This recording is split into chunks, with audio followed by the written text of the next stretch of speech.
You never get that feeling that the world used to be, I don't know, bigger or just more magical? Well, that's what we're going to talk about. We're going to explore how the very architecture of our minds changes, from that wide open wonder of being a kid to the structured reality of being an adult. So let me ask you this. Just think about it for a second. When did the world stop feeling so magical? When did everything start to feel so defined? In this explainer, we're going to dig into what we lost along the way and, more importantly, how we can maybe start to get a little bit of that magic back. All right, so first up, the echo of wonder. To really get what we've lost, we've got to go back. We have to remember what it actually felt like to see the world through a child's eyes when everything was new. When you're a kid, you've got this incredible toolkit. There's this innate wonder, right? The world is just fascinating for no reason. Then there's fearless curiosity. You ask why about everything, and you're not worried about sounding dumb. You also see things with this profound simplicity without all the baggage and layers we add on later.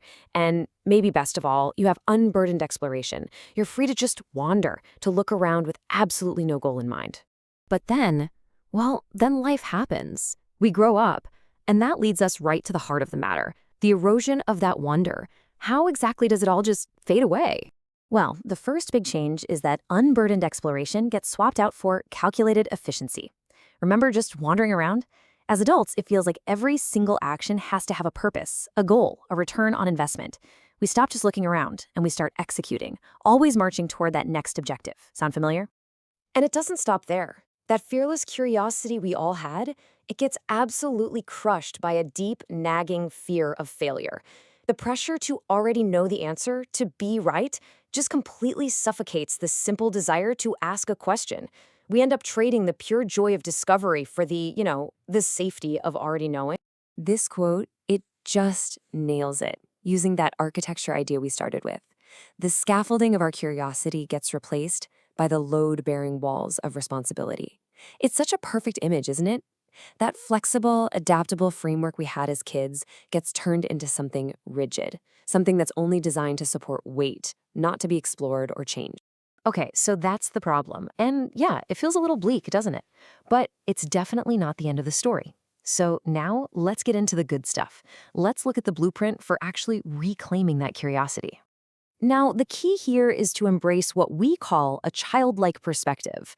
And let's be super clear, this is not about being childish. It's not about avoiding responsibility.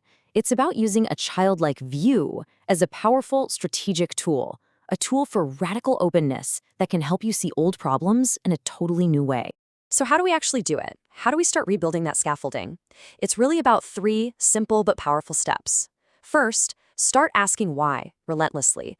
Just question all the assumptions you take for granted.